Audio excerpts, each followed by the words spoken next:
What's up, Tailgaters? You're in the booth with Tailgate Nate today. Welcome to my channel. Another Week 5 preview prediction video, our third top 25 matchup of the day. And it's time for the top 25 showdown in the Big 12. The Kansas Jayhawks, starting out undefeated 4-0 for the second straight year, get to go on the road and play one of the best teams in the country in the Texas Longhorns. They also enter this game undefeated. Should be a good one from Austin, and we'll dive into it here in just a little bit. But first, again, as you guys know, got to take care of some business. Thank you guys so much for your support and love for this channel over the past couple of months. If you want to continue to show your support this college football season, hit the subscribe button and ring the bell so you know when videos get uploaded. But there are more ways than that to help me support this channel. You guys are doing one of them right now just by watching this video. And you guys can do more by liking, commenting, sharing, anything else you guys are willing and are able to do to help me support my channel. But enough about me. Let's talk about college football here. That's what this channel is all about, right? Kansas and Texas. Week 5 has some pretty entertaining games here. And this one, while we're going to take a look at the spread in a minute, we're going to take a look at the stats, we're going to take a look at the numbers.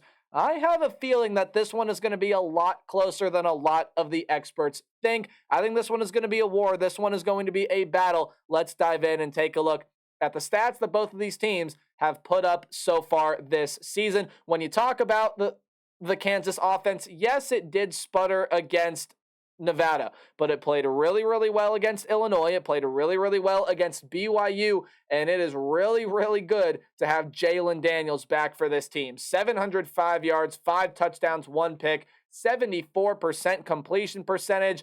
He's also taking care of things on the ground as well. Not as much as he had to do last year, but 27 carries for only 74 yards. That's because he's got 2 phenomenal running backs in this running back room. Devin Neal, 394 yards, 5 touchdowns, and Daniel Highshaw, 235 yards and 3 touchdowns for him this season. His wide receiver room is getting it done. There are 5 wideouts. 3 wideouts, 1 running back, and 1 tight end. So 3 pass catchers that have over 100 yards receiving on the year. It's a team that doesn't allow much pressure back to the quarterback. It does a pretty nice job at holding on to the ball, and it's the best third down team in the entire country. 60.5% on third down. Again, I just said it, but it's the highest mark that the country sees so far this season. That's going to be a very interesting storyline to watch because in order to beat Kansas, and I'll talk more about this point later, in order to beat Kansas, you have to win the third down battle, especially offensively. And we'll talk more so about that when we get to the Texas stats. But offensively, it's just been super effective, super efficient so far for the Kansas Jayhawks. They can run the ball, they can throw the ball, they can do everything. Kansas has been playing some really, really good ball here as of late offensively. Now, defensively, while the secondary definitely still has a lot of work to do, and again, much like last year, they're having trouble defending the entire field. This run defense has been absolutely fantastic, and it's not like they haven't played some good rushing teams either. BYU, they got some workhorses in that backfield. Illinois, a very run-first heavy offense. So this is a Kansas team that has played some really good rushing attacks so far up to this point. That defensive front has been spectacular, and they've also been able to force pressure to the quarterbacks there as well. They have 11 sacks so far on the season. That's 2.75 sacks per game that's being generated by this Kansas defensive front. And again, even though the secondary is allowing over 200 passing yards per game, it's still been a much improved secondary from where we saw this Kansas defense last year. It's been punishing. It's been really, really tough to beat.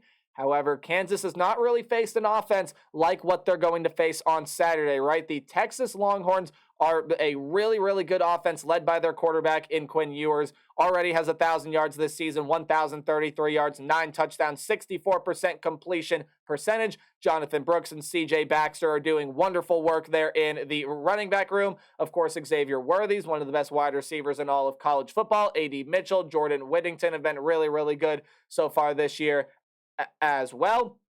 But the leading receiver here has been Jatavion Sanders. This tight end in only 12 catches, 268 yards, and 1 touchdown. So Texas has got a tight end there that really can hurt you as well. This is a Texas team that normally, and that's usually all that they would rely on, right? Were the skill position players and execution on that side of the ball. But Texas is really, really good up front, too. Yes, they've allowed 7 sacks, and that number definitely could get better. But this is a Texas team that is really, really good up front on the line of scrimmage, especially when you go over and take a look at the defense. We're going to come back to the offense here for just a little bit, but when you motion over to the defense, they're generating 13 sacks. That's over 3 sacks per game. They're forcing turnovers. They're a really good third down defense, which you have to be against this Kansas offense. Again, it has the best third down mark in the entire country. And the rush defense, much like Kansas, is very, very good. They do a very nice job at not only creating pressure on opposing quarterbacks, but they also are really able to break down opposing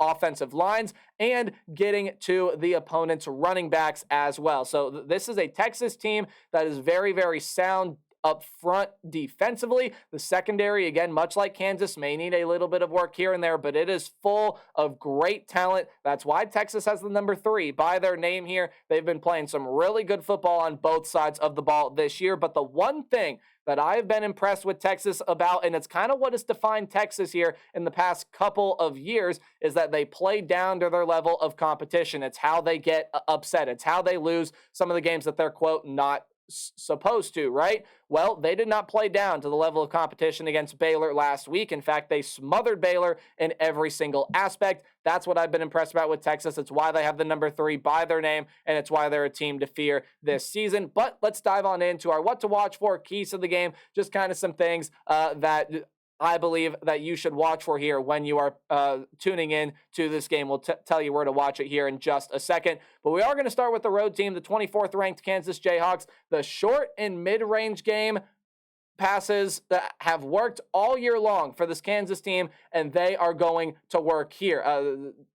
Jalen Daniels loves the little short mid-range passes. Not a ton of deep passes down the field. However, you do have some really, really big gains on the year. There's a 52-yard pass to Arnold, a 48-yard pass to Grimm, 47-yard pass to Skinner, 59-yard pass to Neal, and those are just the longs on the air. But throwing it short and throwing it in these mid-range and then yards after the catch have really helped this Kansas team. And I think it'll help them here in this one. And I think while it may not work all the time, it will work more often than not. And Kansas will be able to move the ball down the field against this Texas defense. But speaking of defense, it's time for this Kansas defense to step up. It's put together some really good numbers so far this season, but they have not faced an offense like they will face with the Texas Longhorns, who not only are very physical, but they have playmakers everywhere. Anywhere you look, when you pay attention to one guy, you leave another guy open, and that guy's just as good as the guy that you're covering. So this is going to be a really big test for Kansas defense. Texas is going to make them defend the whole field. We'll talk about that later as well. But also defensively, you have to make Quinn Ewers. You have to provide pressure into the backfield. Kansas has done a really good job of that. They're one of the better teams in the Big 12 of being able to get into the backfield, but they need to do more than that. They need to get results. They need to get sacks. They need to get tackles for loss. You need to push this Texas team backwards. You need to get them moving in the wrong direction and get Texas a little bit on their heels. As far as keys for the Texas Longhorns, hey, I just said it, right? Make the Jayhawks defend the entire length of the field. That's what Kansas had a lot of trouble with last year, and it's what they've still kind of had trouble with this year, is trying to defend outside the numbers, right? Outside of maybe even the hash marks at times there, right? Spread the Jayhawks out, defend the entire field. That's going to work really well for Texas, not only in the game plan, that's what they're going to want to do, but I think it's what will happening there as well, which leads into my prediction a little bit. But the line of scrimmage battle will be won, and I didn't have room to put here, but all that means is I give Texas the advantage on the line of scrimmage for as sound as Kansas has been on the offensive line and limiting pressure to Jalen Daniels, and as well as they've been able to create pressure to the quarterback and opposing backfields. I think Texas has an offensive line that's a lot better than what Kansas has seen, and especially a defensive front that's a whole lot better than what Kansas has seen up to this point. I think Texas is going to win the battle of the line of scrimmage, but the one thing, didn't really talk about it a whole lot back there, But this is the best third down team in the country offensively when you take a look at the Kansas Jayhawks. And Texas has had their struggles on third down, only converting around 37%. You have to win third downs if you're going to beat this Kansas team, and maybe even not only beat them, but maybe even just avoid a scare there as well, which is what I think Kansas is going to provide, right? Texas is the big favorite, not only in Vegas, but the FPI really likes them as well. It's a 3:30 game on ABC. I give Texas the advantage in every single aspect, and I don't think Texas will lose this game, but Kansas is going to make this game feel very uncomfortable. Kansas will hit their shots. They will hit their moments, but I think Texas will make too many plays up front on the defensive front.